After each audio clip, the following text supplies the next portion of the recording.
decision was made this morning. In fact, first of all, I wanted to go to the Ministry of Education to have an understanding of what the situation is with all the schools in Trinidad and Tobago. You know that there are close to 900 schools and 4 million children. We had 256 projects going on during the school holiday for repair and maintenance work.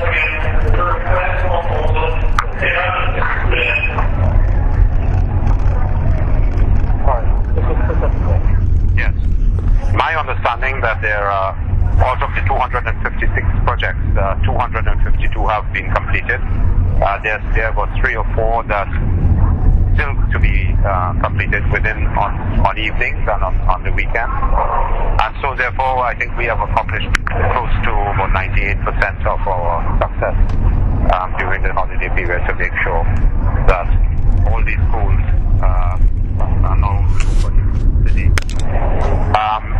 Minister Peters and myself spoke this morning, and we decided that we will come here this morning to ensure with the Permanent Secretary, Mrs. Kathleen Thomas, and Deputy Permanent Secretary, and members of the Educational Facilities Company Limited to see how things are this morning. And we are very happy to see the students are at school, the teachers are at school, the principal is here, school has started. The books for the Form 1 students will arrive today. They're coming from the Regional Capital Learning Resource Center. The school uniform has been designed and has now been given to the parents. It was nice meeting some of the parents and some of the students this morning who have had to travel almost 24 miles morning and evening to Manzanilla High, 12 miles to Rio Claro, etc. And they were spread out in 4 schools around the area here at the distance of possibly 2 hours by traveling every morning and every evening. So this is the school that the Honourable Prime Minister, under her charge as Minister of Education, then constructed. And for her, it is one of the most beautiful things that has happened for the people here in Beach. This is not a formal opening. I was told this morning, we just came up to see what is going on. And the Cabinet and the government will decide when the formal opening will be, and of course you will know about it. We also ensuring that, and we're checking now, we have asked for the schools, the students to be given meals here as well, who are in need of the meals. So my permanent secretary is just checking to ensure that the meals are on the way as well. We have also, during this holiday period, completed 5 primary schools within, from beginning to end, by pre-engineered, prefabricated rooms, schools. And they are as follows, if I have it here. These 5 or 6 primary schools. We had done Charleville and Balmain. We did the Tulsa Trade, Riversdale, Tunapuna Enterprise. Yes, and one more. From the beginning of this holiday to the end. And those schools cost between 3.5 to 4 million, as opposed, and they will last approximately 50 years, as opposed to what was occurring before, costing about 40 million and taking about 2 years to be built. We built these schools in less than 7 weeks, the 5 primaries. So, yes, and Buenos Aires is the other primary. By December, we would have constructed 47 early childhood education centers. 14 have been, 14 going to be completed by the end of this month. Another 9 have been completed already, and 24 will begin construction this month and completed by December. We will have another 5 primary schools completed by the end of December, and 5 secondary schools will be completed by the end of December. So we are well on our way to ensuring the infrastructure of all primary and secondary schools are constantly being improved, so that the aesthetic surroundings for the development of the child and the education of the children will be satisfactory under the People's Partnership Government. You would remember that one of the pledges of the People's Partnership Government was to ensure that Beach High School is open within 1 year. And here it is. It is open today. And we are grateful to God that we have been able to accomplish this. And we want to thank the Educational Facilities Company for ensuring that this occurs. And I want to thank the Member of Parliament, Mr. Winston Peters, and my colleague, Minister Dikoto, all who have come together, and of course, the Permanent Secretary, Mrs. Kathleen Thomas, and Mr. U.L. Caesar, and all those who have assisted us in bringing this to fruition. We are very grateful for their support, and of course, all the parents and the teachers, the school supervisors, etc.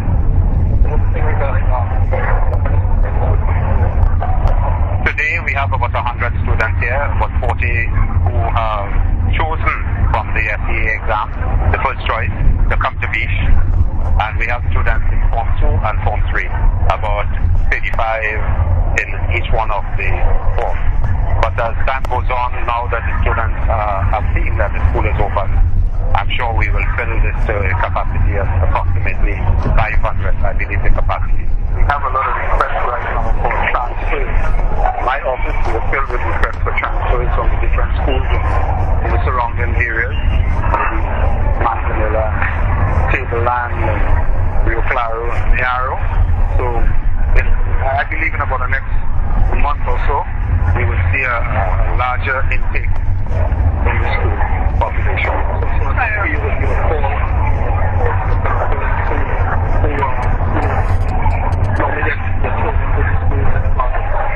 I don't have to call on them, actually. They call on me. They just come to my office and make this request. And I have spoken to the principal here, who have graciously agreed to accept all the transfers from neighboring schools. And we at the ministry will make arrangements to increase the amount of teachers to satisfy the requirements of the students. My understanding is that the science department has been equipped. The library is in the process, and so altogether I think we are well on our way. For the library is done equipped in short order, because that falls under my ministry as well. And I looked at it a while ago, and we have taken note of it. So the library would be equipped every 2-3 weeks. Also, the primary school, you remember the primary school was also closed. The primary school is now reopened today as well. So we are very happy to the Beach Secondary School and the Beach Primary School at the same time. Of course, the surroundings, a little more grass to be planted and so on, but this will be done over a period of time. The principal, together with the parents, they have to choose the uniform. I saw gray and white. Gray, dark gray skirt, or pants, and white top. And of course, we have some specifications as to where you wear your pants and as to how high you put your skirt. And I was listening this morning to the principal, very pleasingly so, when he outlined to the parents the do's and don'ts of the school. And I feel very happy about it. I think that he also outlined to the teachers the way that teachers are supposed to dress, because we have to set examples for the children. When we tell children to do something, we must also tell the parents to do. So I'm sure that will be done in their own teachers' meetings. But I was very, very pleased when he outlined to the parents how their children must leave their home, and of course how they leave their homes, exactly how they would arrive at the school. Glad to have that kind of discipline. May I take this opportunity, members of the media? I sent out a message from the Ministry of Education today. I don't know if you all have received copies of it, but it's a little lengthy, but if you don't mind, I will read it. The message goes as follows. At the beginning of this academic school year 2011 to 2012, I extend to all the near 250,000 students in early childhood, primary and secondary schools, and the near 15,000 teachers, senior teachers, vice principals, principals, and school supervisors, as well as the administrative and ancillary staff, my sincerest best wishes for a very successful, enjoyable, healthy, and safe year. We believe that probably this might be the first time in our nation's recent history that students are returning to school under a state of emergency, which has been implemented by our government to combat combat the unprecedented crime wave Trinidad and Tobago has been facing in the past decade.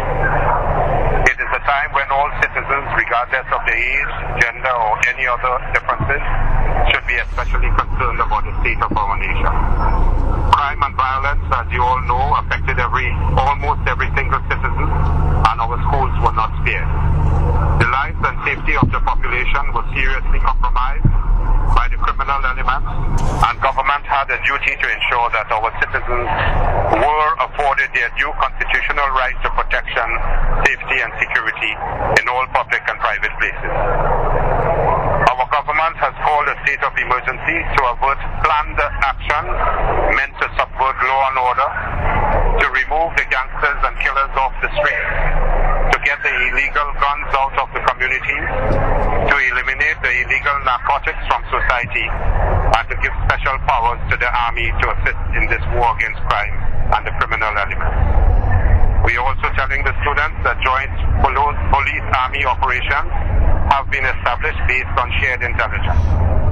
And we have begun the process of rehabilitation in communities, and the society's law and order is being restored.